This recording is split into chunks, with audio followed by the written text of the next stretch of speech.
Hi dear students, this is part 2 video of differentiate between questions and pharmacology question papers. So there are a lot of differentiate questions. We have discussed of around 10 to 11 in the previous part 1 video, and we will see the rest of the questions here.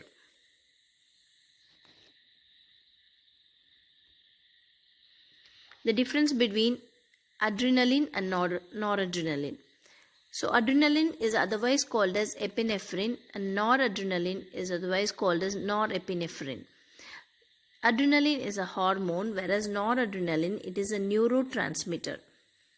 Adrenaline is produced exclusively by adrenal medulla, whereas this noradrenaline is produced by adrenal medulla and sympathetic nervous system. Adrenaline is released only at the time of stress. For example, fight or flight. So when you need energy for the fight or flight, the adrenaline is secreted during the stress.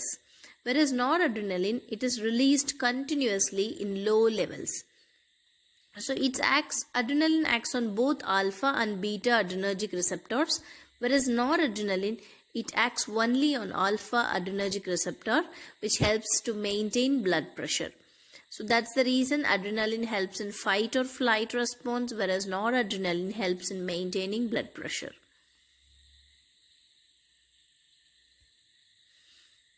The next differentiate is between penicillin and tetracycline. So this is a bit complicated because there is not much difference present. Most of them are similarities. Sometimes when they ask like this, you can write something which differentiates. So here the main thing which differentiate penicillin and tetracycline is penicillin comes under bactericidal and tetracycline comes under bacteriostatic. Penicillin, the mechanism of action, it breaks the rigidity of bacterial cell wall. So it acts on the cell wall. Whereas tetracycline, it acts on the protein synthesis of the bacteria. Penicillins can be used in pregnancy and lactation with cautiousness, whereas tetracycline, it should not be used in pregnancy and lactation. So you can add few more points which comes under the bactericidal and bacteriostatic difference also here. That bactericidal and bacteriostatic difference between we will see in the coming up slides. So the difference between penicillin and tetracycline, I have got some majority of the differences here. The next difference between is verapamil and nifedipine. You all know that verapamil and nifedipine both are vasodilators, but what is the difference we will see here. So verapamil is potent vasodilator with negative inotropic effect. So it acts on the heart rate negatively. That is called negative inotropic effect.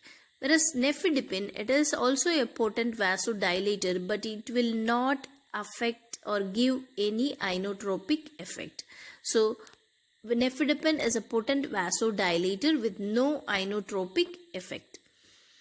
Verapamil used as antiarrhythmic because it has negative inotropic effect. It is used as antiarrhythmic drug because it reduces the heart rate. So nifedipine, it doesn't have any inotropic effect, so it is used as antihypertensive. Verapamil may produce bradycardia in higher doses, whereas nifedipine always causes tachycardia in a higher doses. Verapamil is not effective in ischemic conditions because we will not give verapamil for a patient with the ischemic cardiac disease, whereas nifedipine can be administered in case of ischemic conditions. There is no sublingual form available for verapamil, but there is sublingual form is available for nifedipine. The next difference between is cholinergic and anticholinergic. Actually, there are a lot of differences with these two drugs like cholinergic drugs and anticholinergic drugs because both of them are completely different. Okay, drugs that mimic the action of acetylcholine is cholinergic. So whenever you talk about cholinergic, you remember the choline in the cholinergic. So drugs that mimic the action of acetylcholine is said to be cholinergic, whereas the drugs which blocks the action of acetylcholine, we call it as anticholinergic. Cholinergic drugs acts on parasympathetic and sympathetic nervous system, whereas the anticholinergic drug acts on the central and peripheral nervous system. So both are completely different. So cholinergic acts on the parasympathetic and sympathetic, whereas anticholinergic acts on central and peripheral nervous system. So in the respiratory system, cholinergic gives a bronchoconstriction effect which increases the bronchial secretion. Whereas anticholinergic, it gives a bronchodilation effect which decreases the bronchial secretions. Cholinergic in GI system, it increases the peristalsis movement, whereas anticholinergic, which decreases the peristalsis movement. In the eyes, cholinergic drug gives a constriction of pupil, whereas the anticholinergic gives the effect of dilation of the pupil. So the example of cholinergic drug is pilocarpine and the anticholinergic is atropine.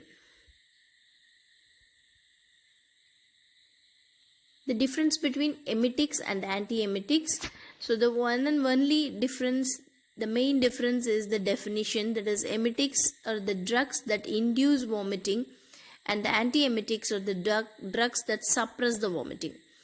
So how it induces vomiting? By stimulating chemoreceptor trigger zone, that is CTZ zone, it stimulates. Whereas antiemetics, it suppresses the CTZ zone. There is no much types in emetic drugs, whereas antiemetic has different types like prokinetic, HT3 inhibitor, anticholinergic drugs and antihistamine. The example of emetic drug is ipecac syrup, whereas antiemetics, the example is metronidazole. What is the difference between immunosuppressants and immunostimulants? So what is suppressants? It's the drug which suppresses the immune system. So if the drug suppresses the immune response, we say it as immunosuppressants. And if the drug which stimulates immune response, we call it as immunostimulants. Immunosuppressants drugs are used in organ transplantation and autoimmune diseases. So in that cases, the patient has triggering of the immune system which we need to suppress. So in organ transplant and autoimmune, we need to suppress the immune system. So we use immunosuppressants. Immunostimulants are needed when the patient is having an immunocompromised system or poor immune response in case of HIV and cancer patients, especially after the cancer treatment. So immunostimulants are used in HIV and cancer patients, whereas immunosuppressants are used in organ transplantation and autoimmune disease. The examples of immunosuppressants are calcineurin inhibitors and glucocorticoids. Immunostimulants, the examples are interferons. The adverse effects of immunosuppressants: when you suppress the immune system, the patient will become susceptible to infectious diseases because they lost their immune response and they will have lot of infectious diseases, which is the adverse effects. Whereas immunostimulants, when you stimulate the immune response, what is the adverse reaction? Exacerbation of allergy and auto things like furniture, floor, wall, tiles, all those things. Antiseptics are commonly found in healthcare facilities, whereas disinfectants are commonly found in houses and public places. Antiseptics kills the microorganism on wound and surface of the skin, whereas disinfectant kills the microorganism on the non-living surface. So if you want to clean your skin, you need antiseptics, whereas if you want to clean your floor, you need an disinfectant. Antiseptics will not cause skin erosion and inflammation, so it is used very safely, whereas disinfectants will cause skin erosion and inflammation if you are not properly diluting. The examples of antiseptics are hydrogen peroxide and ethanol, whereas example of disinfectant is bleach and detergents. Only chemical method is used in antiseptics, whereas disinfectant there is physical and chemical method. What is the difference between pharmacodynamics and pharmacokinetics? So pharmacodynamics is a study of actions of the drug on the body, whereas pharmacokinetic is a study of action of the body to the drug. So if we say it in simple, what the drug does to the body is pharmacodynamics, and what the body does to the drug, that is pharmacokinetics.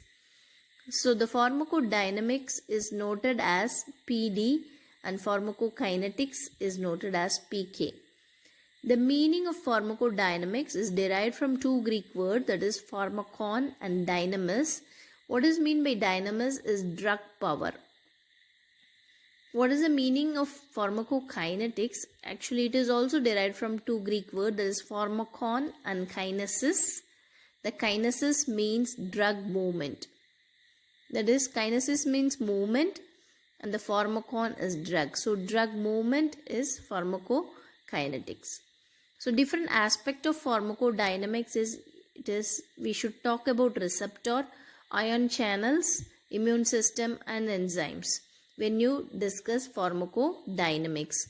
Whereas pharmacokinetics, there are different stages or steps like ADME, that is absorption, distribution, metabolism and excretion of the drug. What is the difference between uterine stimulant and uterine relaxants?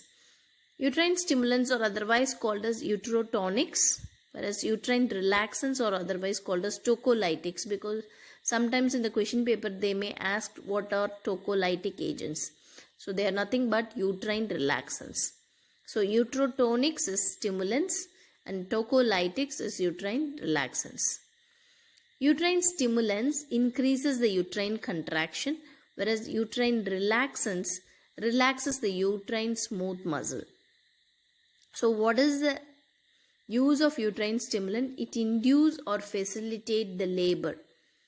So if you want to stop the labor, then you will use uterine relaxants, that is to stop premature labor. The example of uterine stimulants are oxytocin and ergometrin, and uterine relaxants example are expectorants, helps to get rid of excess mucus in the airways, whereas antitussive reduces the tendency to cough. The mode of action of expectorant, it decreases the viscosity of the bronchial secretion. So it will make it lighter so that the secretions comes out. Whereas antitussives acts on the cough reflex in the brain to reduce the cough. Expectorants is used in wet cough to bring out all the secretions, whereas antitussives are mostly prescribed in case of dry cough.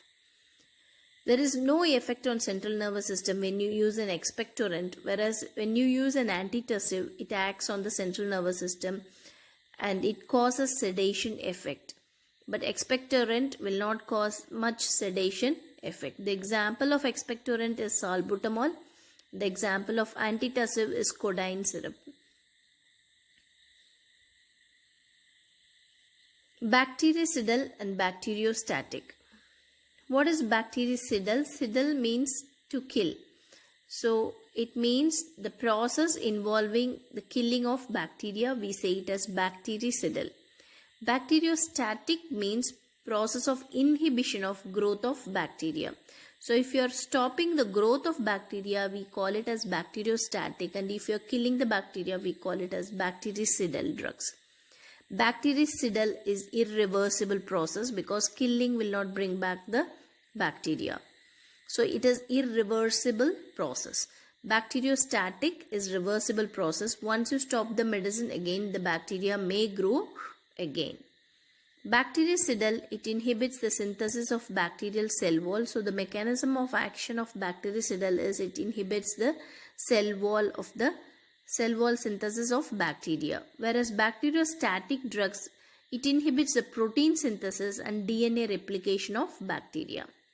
The example of bactericidal drugs are beta-lactam antibiotics, ofloxacin, aminoglycosides, vancomycin, penicillin, etc. Whereas bacteriostatic, chloramphenicol, tetracycline, sulfonamides. These are all the examples of bacteriostatic drugs. Bactericidal has more side effects like GI irritation, whereas bacteriostatic has lesser side effects.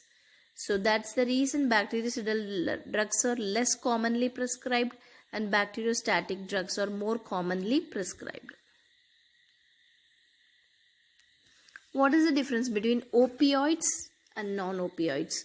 Opioids are otherwise called as narcotics. Non-opioids are otherwise called as non-narcotic drugs.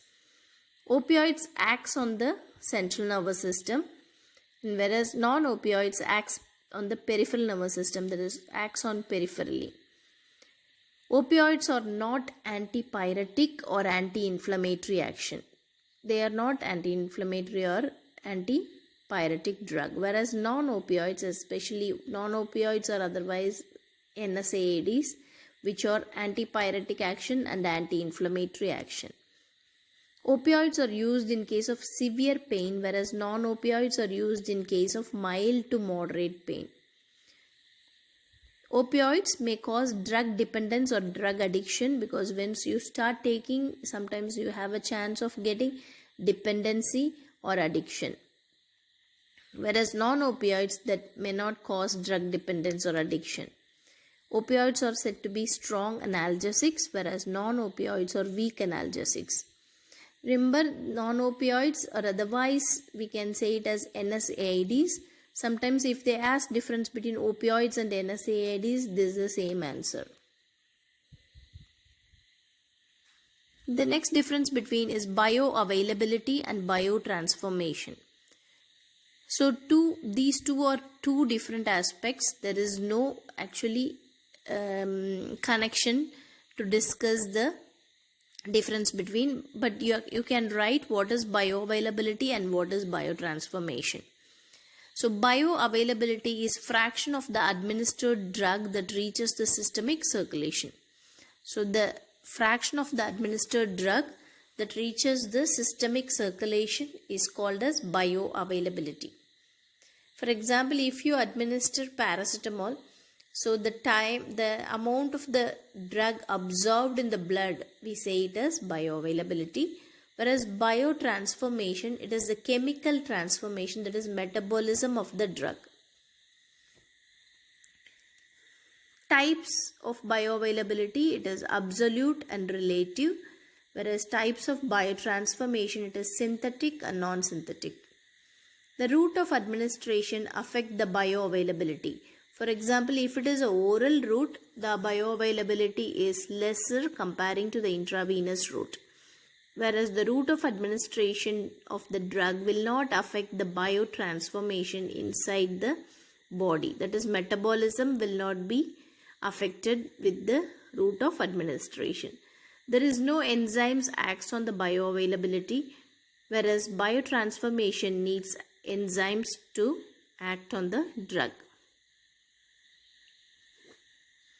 The last one, that is the difference between sedatives and hypnotics.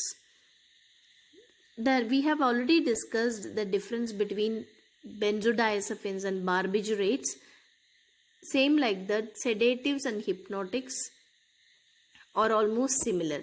Sedatives are the drugs that reduce excitement, calms the patient without inducing sleep. So sedatives actually will not induce sleep, but it will calm the patients and it will reduce the excitement, which makes them sleep. Hypnotics, drugs which produce sleep, resembling natural sleep. The sedative drugs will have a slow onset and long duration, whereas hypnotic drugs has a quick onset and a short duration. Sedatives therapeutically used as anxiolytics, that is to reduce the anxiety and in case of depression, whereas hypnotics therapeutically used for initiation and maintenance of normal sleep. Sedatives in larger doses produce hypnotics. So you can use a sedative drugs, give a little bit in a higher dose to produce sleep in hypnotics. The hypnotic drugs in larger doses produce general anesthesia. The site of action in sedatives is limbic system, whereas the site of action in hypnotics is midbrain and ascending RAS.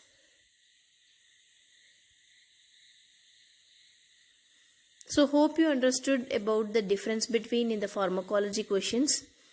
I wish you that the questions should be coming from these repeated questions.